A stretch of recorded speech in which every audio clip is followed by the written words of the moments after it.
People who come from poverty have a great advantage that the rest of the world doesn't necessarily have. And as crazy as that may sound, hear me out for a second. So people who come from the ghetto, the struggle, poor families, like generations of just nothing but poverty, they have an advantage, and the advantage is they understand what tough times look like. They were born in tough times. They don't know anything that is, I guess, high class, or they're not living a bougie lifestyle. They're even separated from the middle class. Whether or not you believe in like the upper class, middle class, and lower class, they are at the bottom. So people who come from poverty, right? Until they reach a certain age, they think that's normal. The life that they live is normal. Whether that's food stamps, government cheese, whatever you want to like associate with poverty and things like that. We all already know what that looks like. A lot of people around them, like family members, close friends, neighbors, people in their community are addicted to many different things, bad things. Drugs, for example. There's a lot of drug dealers in their area, a lot of violence, killings, stabbings, just terrible, terrible things, right? So the sad thing is, yeah, they realize that this is normal, but in reality, as they reach a certain age, a certain point, it's not normal. They're a little bit more exposed to the outside world. At some point, they will realize that the life they live is not a regular life. It's not the life that most people are used to living. So with that being said, at a certain point, once they're able to reach this and come to this realization, then they can step out of that world and look into a different world and see that there's opportunity out there. There's a different life for them. There's a different path, because the path that they know is just people who are around them going to jail, committing crimes. It's nothing but chaos, toxicity. They live in that, and I think it's normal. It's not normal. It happens, but it's not a good thing. Okay, now they see someone who is wealthy, rich. They have a nice car or an expensive watch or a big home, and whether or not they believe they're worthy of that, they know it's out there. They see that it's possible. It may not be possible for them. They may not believe it's possible for them, but they know it's out there. Okay, now they know it's out there. The life that they live and the life that's out there, they have to figure out what it is they actually want to attach to. Do they want to stay in poverty? Do they want to do broke people shit? Or do they want to become rich? Do they want to become wealthy and do bougie things? They have to ask themselves that question. And okay, they have the answer. So the answer is they don't want to be in poverty anymore, but their actions may not be aligned with that. And there's a lot that goes into that, such as your circle, your economic status, your education or lack of education. So okay, boom, they understand that the people that they do see successful, the small percentage of people who are around them that come from the ghetto that are successful, it's usually not in traditional ways. These people don't inherit any type of money.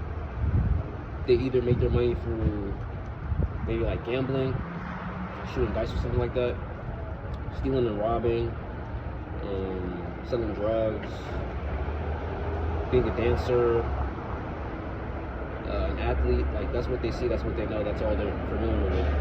Very few people around them own a business. Very few people can keep a job. It's a struggle. So, excuse the background noise, there's a lot going on right now.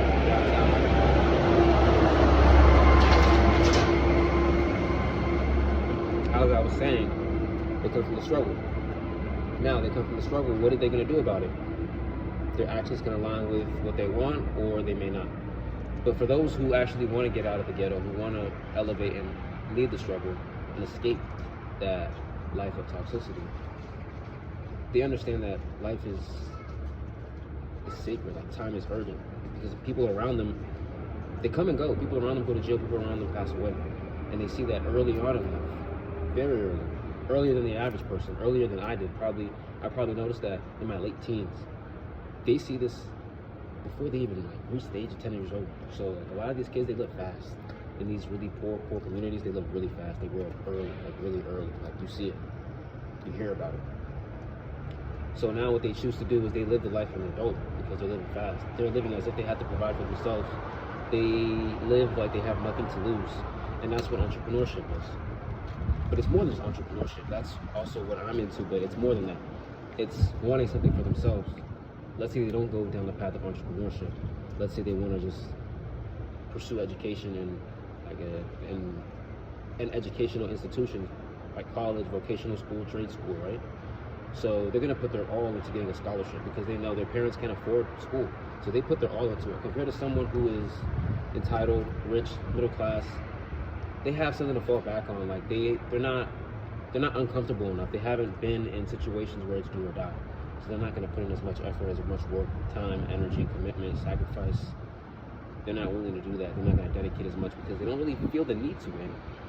Honestly, you can't really blame them because that's what they've been accustomed to growing up, to comfort, to just a regular lifestyle, like a typical lifestyle, compared to someone who is coming from the bottom. People come from the bottom, they take more risks. Entrepreneurship, you're taking more risks. People come from the bottom, taking risks by doing things that will put them in jail, that will put them in the graveyard much faster than the average person who doesn't have to live such a risky life. They have a lot to lose. Someone who comes from a very, very poor community does not have much to lose. They don't have much. They don't have anything. They don't have a lot to fall back on. So some of these people, yes, they do absolutely nothing about it. They have no type of ambition at all, no passion, no drive, nothing that will fulfill them at all. Like they don't seek any purpose, and they don't even like reach. They don't get close to God. They kind of just filter off, and it's terrible. It's terrible. They're a danger to the community, if anything. So people who are in poor neighborhoods are around people who are dangerous to their community. People who, if they see that you have something they don't, if you have some type of success, if you have something going for you, they want to take that from you. They feel as though they deserve that. They don't understand why you have that. And even if they don't take that from you, it's nothing but hatred that's thrown your way. So people who come from poor communities, the ghetto, the struggle, they are risk takers. People who see their parents struggle a lot more than someone who has like a parent that is of high status might take more risks. And that's not always the case because you have parents who have achieved a lot and they set a high standard for themselves. So sometimes the kids feel as though they have to live up to that standard, but at the same time, they're so comfortable. Like, you're so comfortable, bro. If you always have heat, cooling, you have a car early on, you're, like when you're 16, like you have a car waiting for you, if you have an allowance, you have a lot of family like that you live around that you can kind of maybe depend on, or some people like they don't have a lot of family here, like especially like parents who have immigrated from here or migrated from a different country, they don't have family here. So the people who they live with as the kids, like that's all they have, that's all they got. And that may not always be the case for people who are born here, for Americans that were born here whose family tree dates back generations and has always been here. They haven't come from a different continent. Well, everybody came from a different continent, but in terms of like the last name, you know, like having the American last name, like you've been here. Like for example, Johnson, Smith, Stevens, like you're American. Full on, full fledged, like your background, your family, everything. So these are the type of people, when you ask them where they want to go, they say Africa. You ask them where in Africa, they don't know. Like they're just like full-fledged like Americans. So they have family they can rely on that is maybe a support system. Maybe not as great as a support system, but they know who their grandma is. They know who their grandpa is. They've met with them. They see that, they know where they live. It's not always the case for everybody. And these people who come from very poor communities, like I said, they take risks. They have nothing to lose. They understand the struggle. So they understand if they don't make an immediate change right now, this is the life that they have that's set for them for the rest of time. Maybe, but that's what they're convinced. So once they see that somebody out there is doing something, it's like, okay, what are their actions going to do to get them there? If they truly believe, once somebody that comes from the struggle truly believes that, okay, I'm deserving of that life, but I don't have to take it from somebody. I don't have to hate on others. I just have to put faith in me. I have to put faith in God. I have to put faith in the people who I love and people who love me.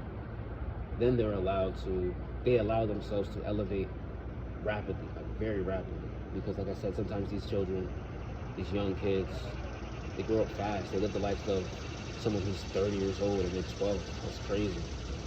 And you see it, it's like, how the heck does this 14-year-old have like $40,000? Because they're living fast. They're living with urgency. Now, however they got that money, we don't gotta talk about that. But they're living with urgency, they're living fast, they're taking risks. And just make sure your risks are calculated. Take calculated risks. Evaluate your life, evaluate your situation. If you do nothing about where you are today, where will you be tomorrow? Will you be here tomorrow? It's not guaranteed. So until you understand that, you're not going to live with urgency. You're not going to make decisions fast. You're not going to think quickly. You're not going to be light on your feet. So do that. Understand what's at risk. Understand what is working for you, because everybody has something working for them, even if they come from a poor background. They come from poverty. They come from nothing, no financial stability or understanding of higher education and like what that actually does for you. Having a diploma, whatever that is, having a degree, it doesn't matter. You have something working for you. You might have a laptop, you might have a phone, you may not. You may have a library. Probably do have a library within your radius. So you have something working for you. Utilize that and understand, if you don't utilize that, what path that will lead you towards. Are you closer to poverty, or are you closer to being wealthy? Are you closer to financial freedom, or are you closer to living paycheck to paycheck? Are you closer to living in a high rise, or are you closer to food stamps? So people from the struggle, to come from poverty, the ghetto, the hood, they understand this at a certain point, at a certain age, and they live fast. They move with urgency. They don't take days for granted. People who are comfortable, people who have a lot to fall back on, people who think they have time, they find themselves struggling later on in life, and they stop and they take a look at their life and they understand that they haven't made a good use of their time. They haven't used their resources to the fullest extent.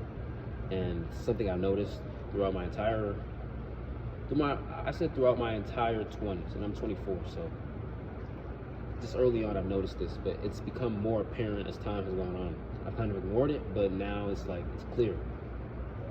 And if this message spoke to you and you're serious about taking your time, you're serious about making the most of your time, I'd like to connect with you personally. Reach out to me, book a call with me in my DM. The link's in the description. God bless.